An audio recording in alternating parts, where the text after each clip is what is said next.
যেটা আমি আজকে দেখে আমার কাছে খুব হতাশ হয়েছে। দর্শক, বিশ্বকাপ দলের জায়গা না পেয়ে কান্নাকাটি করে লাইভে এসে কি বললেন মোহাম্মদ সাইফুদ্দিন, এ নিয়ে থাকছে আজকের ভিডিও। বিস্তারিত জানতে ভিডিওটি সম্পূর্ণ দেখার অনুরোধ রইল।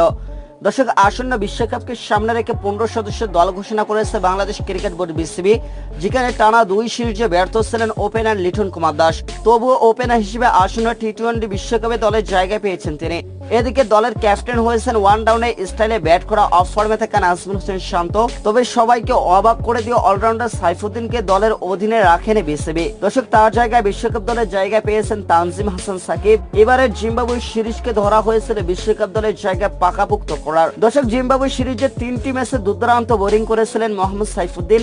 তবে শেষ টি-20 ম্যাচে ভালো বল করতে পারেননি সাইফুদ্দিন। 4 ওভার বল করে সেই ম্যাচে মোট 55 রান দিয়েছিলেন এই পেসার, তুলে নিয়েছিলেন মূল্যবান একটি উইকেট। দর্শক, মূলত সেই ম্যাচে খারাপ করার কারণে বিশ্বকাপ দলের জায়গা হয়নি মোহাম্মদ সাইফুদ্দিনের। মাত্র 1 ম্যাচ খারাপ করে বিশ্বকাপ দলের জায়গা না পাওয়াটা মানতেই পারছেন না মোহাম্মদ সাইফুদ্দিন। তাই তো লাইভে এসে তিনি বলেন, 6 মাস আমি ইনজুরিতে ছিলাম, দলের বাইরে থেকে আমি অনেক স্ট্রাগল করেছি, বিপিএল এ নিজের সেরাটা দিয়ে চেষ্টা করেছি শুধুমাত্র বিশ্বকাপ খেলবো বলে। তবে মাত্র একটা ম্যাচ খারাপ করে আমাকে দল থেকে বাদ দিল তারা। এটা শুনে আমার অনেক কষ্ট লাগছে, আমার সব কষ্ট বৃথা গেল।